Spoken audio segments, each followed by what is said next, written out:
Hey everyone, back again. Now, second part to Dissemination here, talking about the second chapter, or the first chapter after that, preface, non-preface, chapter 1, whatever.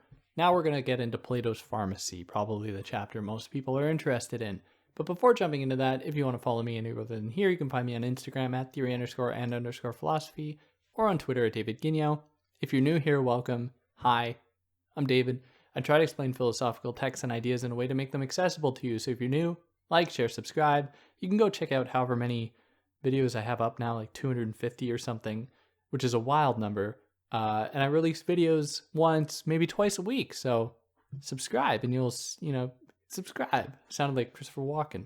And you can see that however often they come up. If you want to help me out, you can like, share, subscribe, do all those things. You can help me out monetarily via Patreon or PayPal. And yeah, don't want to waste any more of your time with that stuff. Let's jump into Plato's Pharmacy, the second chapter of Dissemination. Now, this chapter starts with kind of a preface.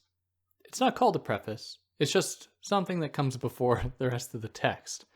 But it's a part of it. Remember, from the last episode, it doesn't exist outside unless everything is outside and so on.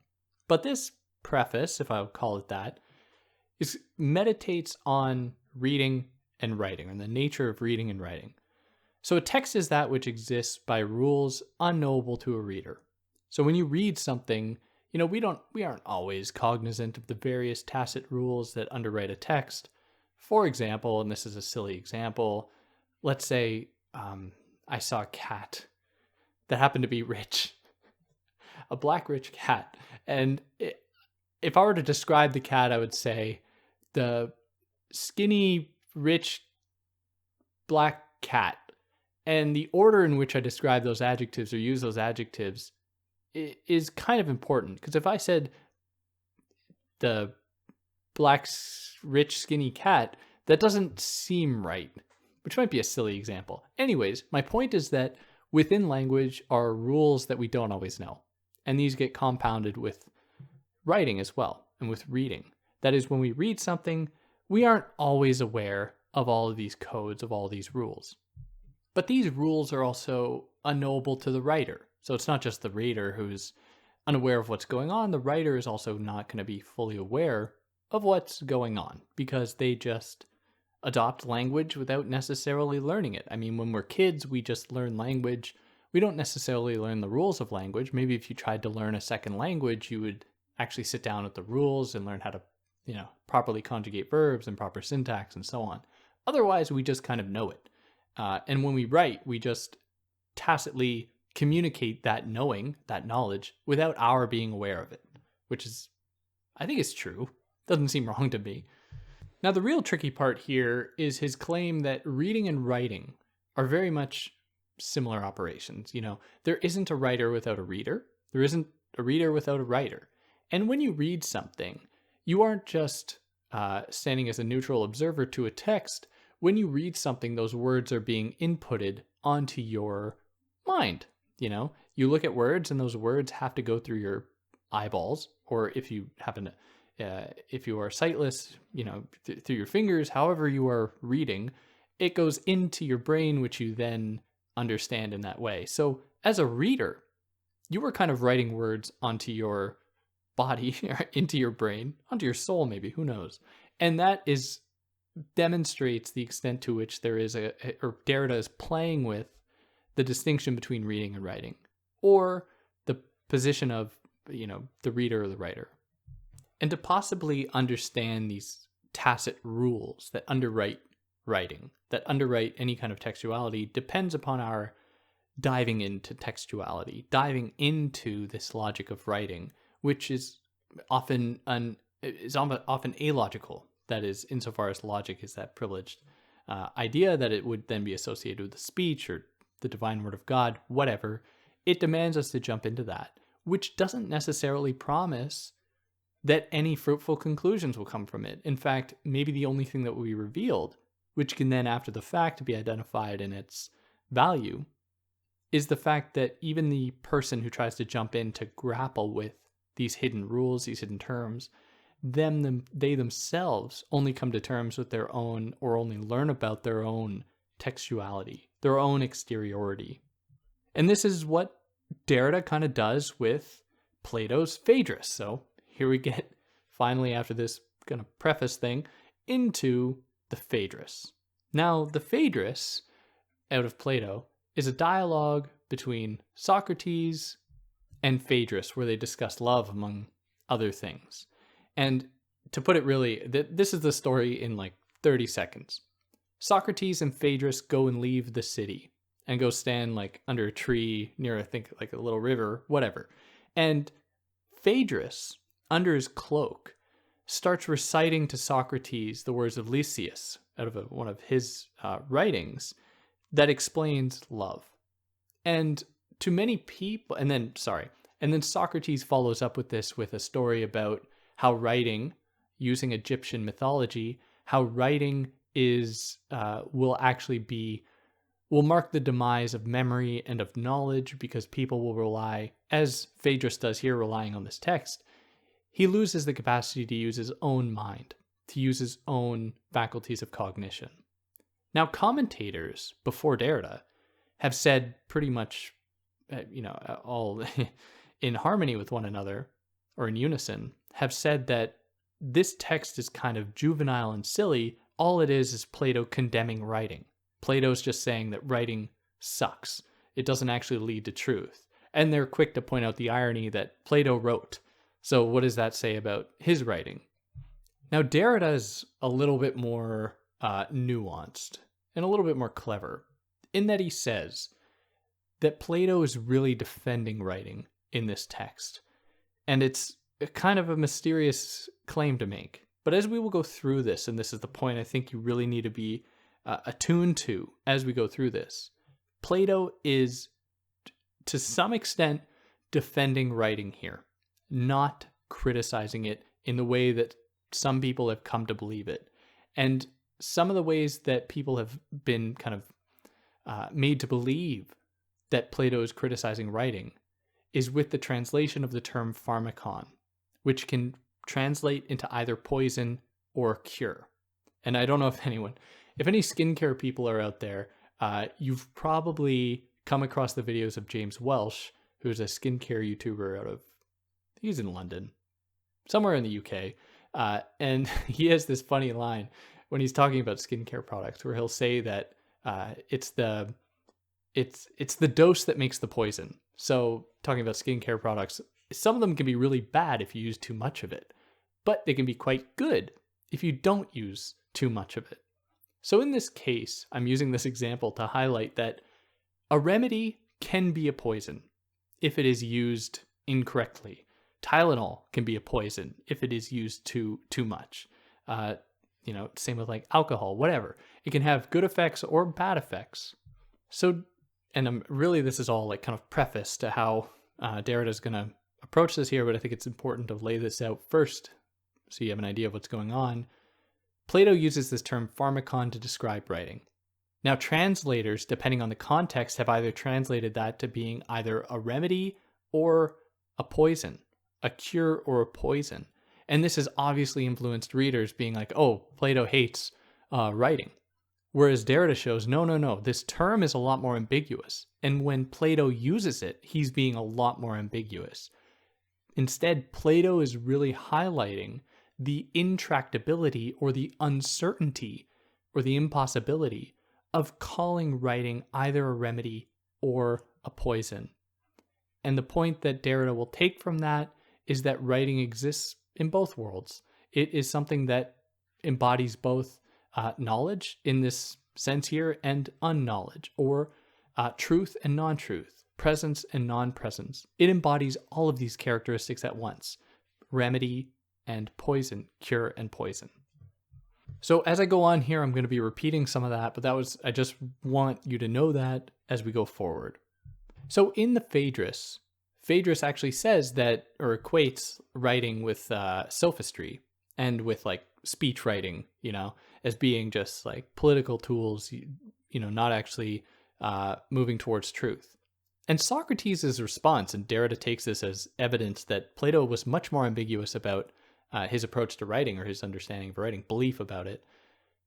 Socrates says that he actually leaves room that there can be the possibility of very beautiful writing that opens up certain possibilities towards knowledge that can actually motivate that, while there is bad writing. So it can be either good or bad, not just bad wholesale. Now the scene, the location of this dialogue is interesting because, as I mentioned, Phaedrus and Socrates leave the city, which Socrates rarely did. He spent time in the military, I believe, and did other little trips, but he very rarely left the city. And Derrida says that the written word almost seduced Socrates out, like Phaedrus's promise, in reading Lysias, got Socrates out of the city. It actually housed this kind of magical quality. It almost intoxicated Socrates, and of course we'll get to that. And it is all the more interesting because Socrates believed that the city was where truth could be attained, not in nature. You can't come to truth with a tree. You have to do it with another human being, which is the kind of dialectical strand in Plato. Dialectical, at least in how Derrida is understanding it here, dialectical being the meeting of two different opinions that can reconcile into a higher form of truth, a higher understanding. So the written word was able to take Socrates outside of that domain of truth, the city, among other people. Now, at the end of Phaedrus's speech, where he's, just reading Lysias under his coat, Socrates responds with his own story, which is pretty much, it's pretty ironic because he criticizes Phaedrus for just reciting a story, for just reciting someone else's words. And he does that by responding with his own story. And that story goes like this. This is the Egyptian myth of Thamus and Tote, or the sun god and the moon god. The Amun-Ra and whatever the moon is. Thamus and Tote in the Egyptian mythological tradition. So one day in the kingdom, Tote, the moon god, or the demigod of numbers, of geometry, and of writing, goes up to Thamus, the king of Egypt, and the sun god, and he goes up to Thamus and he says, man, you know what? I got a way that people are going to just make their lives so much easier. They're going to make their lives so much easier. It's this thing called writing. And what it will do is it will emancipate people. It will liberate people from the necessity of having to remember silly little details. And with that, they will then be able to do new and better things. Where if they can write something down, they don't have to think about it. They can think of something else. They can leave room in their minds for something else. And Tote says, the moon demigod, says that it will be a recipe. It will be a recipe for both memory and wisdom. But Thamus, the sun god, is not convinced. Thamus responds apprehensively, a little suspiciously, kind of paternalistically, almost as though secretly he's afraid that the written word might usurp his spoken word and the authority of his spoken word. And it's also funny, writing is often associated with a kind of femininity in all these traditions. It's associated with just rote memorization, or just like putting things down without actually lending oneself over to the ideas, almost making life easy, which has often been associated with femininity in these traditions. Where, by contrast, you have logos being living knowledge, the word of God is much closer to God, whereas writing, being only a simulacrum of, being only a copy essentially of that living speech, is kind of dead. It is closer to sin then. And of course, Thamus, the sun god, doesn't buy it. He says instead, what writing will do will make people's memories weaker because they won't need to rely on them anymore. It will make them incapable of critical thought. Now, Derrida stresses the association of speech with logos, with rationality, with truth, with very much like father figures, in order to really demonstrate, this binary opposition that's found at the core of this disdain for writing. And we can very much hear the same thing in Nietzsche. For anyone who's read The Birth of Tragedy, which I've covered on here, which you can go check out if you want. The Birth of Tragedy involves pretty much Nietzsche criticizing the emphasis on Apollonian discourse or Apollonian art at the expense of Dionysian art. Apollonian art, and Socrates being one of the seminal figures here, Apollonian art being associated with rationality, truth, and all that. Dionysian art being associated with the body, sin, things that aren't as savory, and so on. So associating speech, I guess, with Thamus, with the sun god, kind of makes sense, because Thamus, being the sun god, is the one that gives life. And speech is associated with living knowledge, not dead knowledge, whereas the moon is, it brings up zombies. It's not actually, brings up werewolves. It brings up demons. It's not actually going to bring full-fledged life. And on that note, how about an ad? All right, hope that wasn't too jarring. Here now, Derrida returns once more to that myth. That is the myth between Thamus and Tote, between the sun god and the moon god. It makes an interesting observation where he says that between the moon and the sun is not that much difference. Where at night, the moon kind of assumes the place of the sun, and Tote replaces Thamus by supplementing him and supplanting him, like taking over his position when he's not there. And the moon lights up the night sky. For anyone who's been outside at night, you know that the moon is a source of light. And despite Thamus's belief that writing is a kind of dead knowledge and associates that with darkness, with Tote, with the moon, and so on, Derrida is clear that Tote does not merely write down the weight of dead souls, like keeping track of the dead. He actually first counts out the days of life. And Tote assumes the role of a kind of trickstery-ish figure in this dynamic. He's kind of like a Loki, or Dionysus. He kind of bounces around and does things that don't fit in with a certain hegemonic status quo. So Thamus, by contrast, Thamus being the origin, that is the sun, being the sun god, acts as a kind of transcendental signified to all signification, where it all leads back to this origin, the sun god. Whereas Tote, the moon god, moon demigod, is associated with a kind of indiscernibility. He is much more slippery. He doesn't lend himself to signification so neatly. Or in Derrida's words, he is a sort of joker, a floating signifier, a wild card, one who puts play into play. So despite being the god of numbers and the god of writing, two expressions that are apparently solid, two modes of expression that are apparently dead because they aren't living speech, Tote is never stagnant. Tote is all very much alive, bouncing around, doing all kinds of wild things. And he is necessary for Thamus's position as this original unitary thing, very much stagnant, standing in for rationality and truth. That could only be possible with a necessary antithesis that is constructed to be opposite to it, when in fact they share very many of the same elements. They resemble one another, like how the moon supplies light, like the sun, and so on. And additionally, Tote had great knowledge of medicine. Not only could he take away life, he could very much give it as well. So when Tote offers writing to Thamus, to the sun god, he does so as a remedy, one possible understanding of the term pharmakon. It was meant to remedy people of the trouble of having to remember useless things so that they could open themselves up to more interesting things. However, there's an issue here with translation that I mentioned earlier, because sometimes pharmakon could just be translated to poison, or it could be translated to remedy, depending on who uses it. When Tote uses it, it could be understood as a poison. But when Thamus uses it, when Tote uses it, the moon god, it could be understood as a remedy. But when Thamus responds, it is constructed as a poison.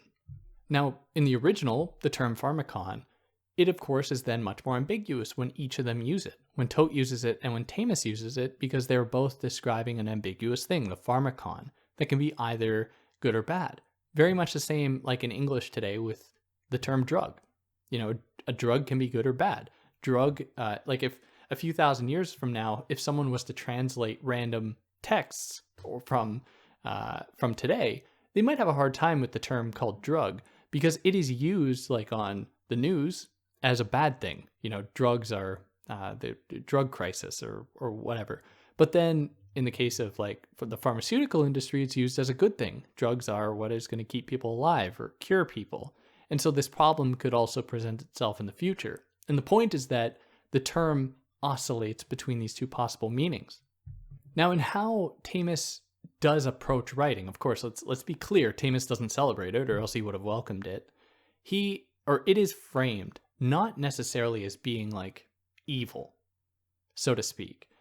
It is associated with a kind of lesserness of human cognition, where people are viewed as being fake or self-proclaimed as being wise, a kind of a fake wiseness or fake wisdom, wiseness. And these are people who have, in the eyes of Thamus, the sun god, they've been duped. They have submitted to the idea of substitution, that is the substitution of real living memory in favor of a simulation of memory. They essentially given into the mnemonic device for live memory, that is writing. But think of it this way. If speech is that which stands in for living, is the living real thing, and it is primary, and it is superior in every single way, what is really the threat that writing can pose to it?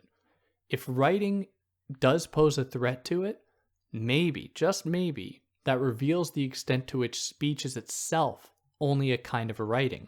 Speech is itself only the meeting of language in the terms of signs, the spoken words, with someone else who is interpreting them, very much like they would interpret words on a page. And so perhaps this reveals how logos, how philosophy, how dialectics, how memory are themselves only representations of the truth. And here we get Derrida saying that Plato imitates the imitators in order to restore the truth of what they imitate, namely truth itself. And don't we see this at play with Socrates himself, who's a kind of sophistical figure? He's kind of a sophist. Like, think of this dialogue. Socrates is just reciting a story in order to make a greater point. He's using writing, essentially. He's using his knowledge. He's just essentially reciting something else that's already been said in order to make his point. That is, he's using a dead idea, a dead language that didn't sprout out from that conversation as a true living thing, but rather as something that came from before and has now, through transportation, lost its living nature, uses that to arrive at a truth. So Plato is playing on the very nature of writing, using writing against writing. He's imitating the imitators, as Derrida says. And there are other dialogues where Socrates is accused of being a kind of trickster, joker figure, where he puts people under his kind of hypnotic spell.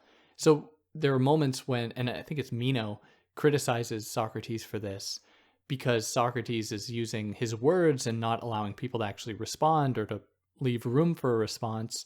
He is actually killing speech. He's actually killing this dialectic, and he becomes only like a text being that thing within this cultural imagination, that thing that does not allow a response. Because you can't respond to a text, you can respond to a human. And very much so, the way that Socrates apparently criticizes that about writing, he does that himself. He does not permit a response in many different other dialogues. And, we see that in Plato as well. If you've ever read any of the Socratic dialogues, there will be these long speeches by Socrates, and then his interlocutor, the other person, will just say like, yes, or I agree. And then it just keeps going. It's just Socrates acting. He's just doing writing, essentially, not permitting that response, because he already has the answers, which is, anyways, kind of getting off course here. Anyways, here we go. So now, having established that there is the pharmakon, like Socrates' pharmakon, and then there is the pharmakon of the sophists, Derrida goes on to explain or to illustrate what Socrates' pharmakon looks like. Now, we probably all know how Socrates died. He was accused by the state, by the city rulers, of poisoning the minds of the youth or corrupting the minds of the youth, and he was forced to take hemlock to die, essentially. And he had the option to leave. But he said, no, I will follow the law. I will take the hemlock and die, and that will be it. So in that act, he demonstrated that he did not have a fear of death. He embraced law and rationality in order to demonstrate his lack of fear of death, how he was above death. So this relates to a broader hatred of death. And there's kind of a long quote here that Derrida gives us, so I'm going to read it twice, but it explains it pretty well. So the eidos, truth, law, the episteme, dialectics, philosophy, all these are other names for that pharmakon that must be opposed to the pharmakon of the sophists and to the bewitching fear of death. So we have eidos, truth, law, episteme, rationality, philosophy. All of these ideas, Socratic ideas, are supposed to be opposed to the fear of death that is part of the sophists, part of sophistry.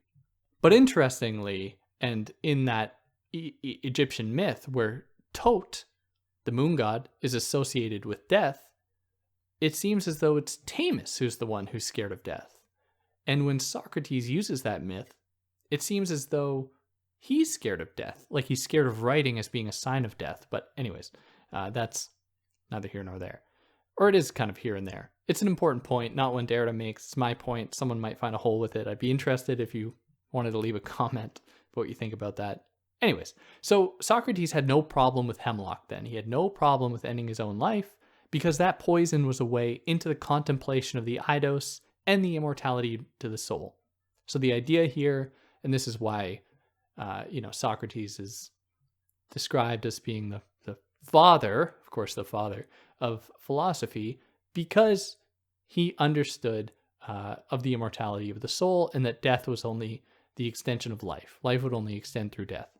But again, then, why the fear of death? If death is only an extension to life, as he understood, why then was writing described as something to bemoan by virtue of its relationship with death? But the mystery persists. So in this moment, writing is associated with sensibility and the body and is detrimental to the intellect, whereas logos is detrimental to the sensible, to the body, to feeling, but it is good for the intellect. Now, the distinction is not quite so neat, remember, because pharmakon can mean either remedy or poison. It can be one or the other. So it is important to keep that in mind. Otherwise, we're going to be, we'll just fall back into a kind of Platonism, privileging one or the other, where the pharmakon is a lot more ambiguous. It is, as Derrida says, it is the play of difference that conditions all binaries. That is, any other binary that would follow it, good and evil, the binary of soul and body, and etc. Where these two things often fold into and resemble one another, very much like writing and speech, where pharmakon is a word that's used to describe both of them and can stand in for both of them.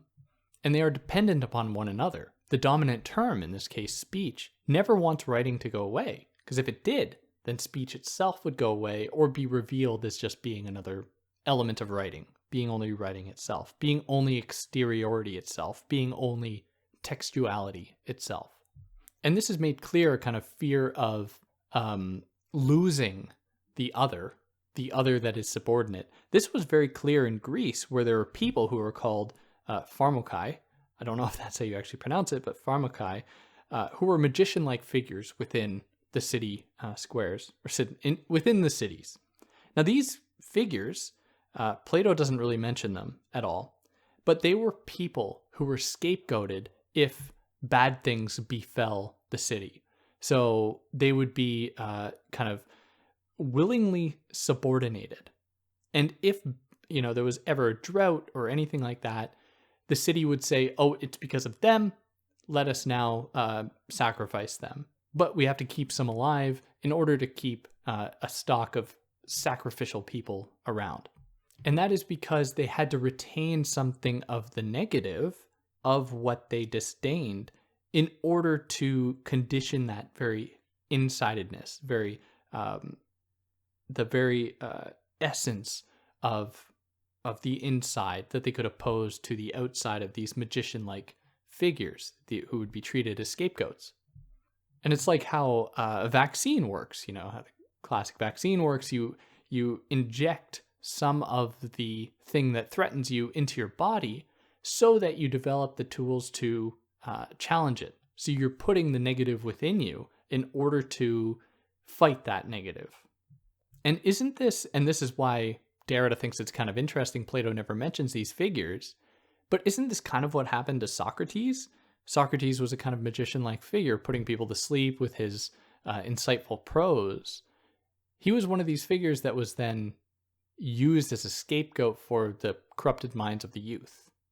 And like all the others, Pharmaci, who had to be born on the 6th day, I think, of the Thargelion, I think, Derrida says that Socrates was also born on the 6th of Thargelion, the day when the Athenians purified the city. And he points out this doesn't seem like a coincidence, but it does seem like a decent place for an ad break. Catch you in a second, my loves. All right, hope that wasn't too jarring. Let's keep going.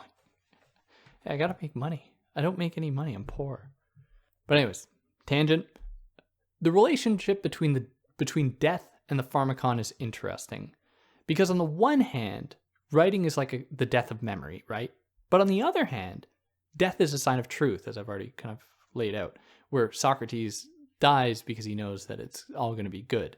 And in the Phaedrus, Socrates compares writing with painting, where painting is, it may include like people, you might be able to paint people, but it is not like they aren't alive. They're just images of people.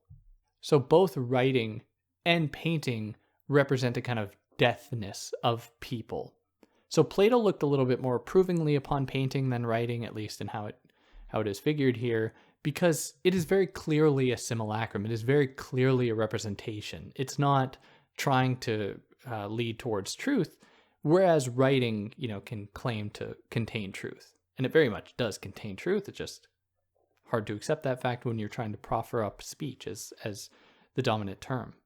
So writing assumes a kind of, as I've already said, a kind of living dead quality. It's kind of like a zombie. It only repeats and appropriates, like Socrates does with that Egyptian myth. But anyways, it bastardizes truth by turning its attainment into an understanding of language. And it commits a kind of parricide.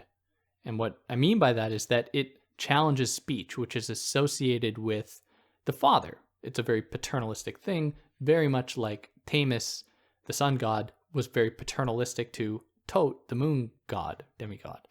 Now it's unclear whether this really matters to Socrates, though, because truth has already been written in the soul of the learner, in his words. But why is this kind of writing okay for Socrates? Like the writing of truth onto the soul is somehow okay. And that kind of writing, and in him saying that, and how he can't come to this conclusion is a mystery, but that demonstrates at the very origin of speech, that which Socrates does, he speaks this truth of the soul, came to him through writing, this having been written upon his soul, that we all have. The truth is all within us in this proper Socratic fashion. We can arrive there through discourse, through contemplation.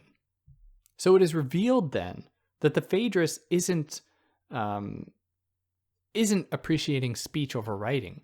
It is actually just appreciating one kind of writing over another kind of writing. And this was clear from the very beginning when Socrates was not so quick as Phaedrus was to condemn writing wholeheartedly. Socrates left room that writing can open up certain possibilities. So Plato liked writing if it was properly conducted, if it was the writing of onto the soul, the truth onto the soul, if it was contained, if it was managed, if it was organized. And the same thing with play and how Plato imagined play and games. So any interactions between others, be they games or to do philosophy, must be conducted in a proper way. So he's not criticizing them wholesale. He says that dialectics, engagements with others, can be either good or bad. It's good as long as it is driving towards truth in the way that Plato imagined it. And the big kicker here is that, Plato wrote, right? Plato was no stranger to writing. He used writing as a sign to truth. So the sign as dialectics is itself truth. And here we get Derrida saying that non-truth is here the truth, non-presence is the presence. So this is very much all building from what he developed in Of Grammatology, which I've covered as well. Should have mentioned that earlier. I think in the last episode I did. Anyways, if you want more on that, you can go check out Of Grammatology. But his point here is that this subordinated term, while not trying to privilege that term, is trying to demonstrate that the many different ideas associated with the term as being an addition, being a supplement, being an exteriority, an outside, actually embodies both of the terms, where speech is itself only a kind of writing. So when he says that, as I just mentioned, non-truth is the truth, what he is saying is that, of course, there is no truth, but that truth is always only caught up in the service of maintaining a distinction between non-truth and truth, which is operational for truth to be utilized for certain ends. It was in Plato's interest to maintain a certain idea about acceptable speech or acceptable writing in order to make his writing or his speech the most acceptable. And it is very useful in that way. And that pretty much covers it. That is Plato's Pharmacy. I hope you found it useful. Next time we'll cover the double session, and then that will round out this text. If you found what I did helpful, like, share, subscribe, leave 5 stars if you have the option. If there's anything I excluded or that I got wrong, I would love to hear about it. I'm super fascinated with this stuff, and I struggle with it. Like this, it took me a while to get through this and to really, as far as I know, really understand it. So yeah, if there's anything I messed up, I'd love to hear about it. And yeah, on that note, take care.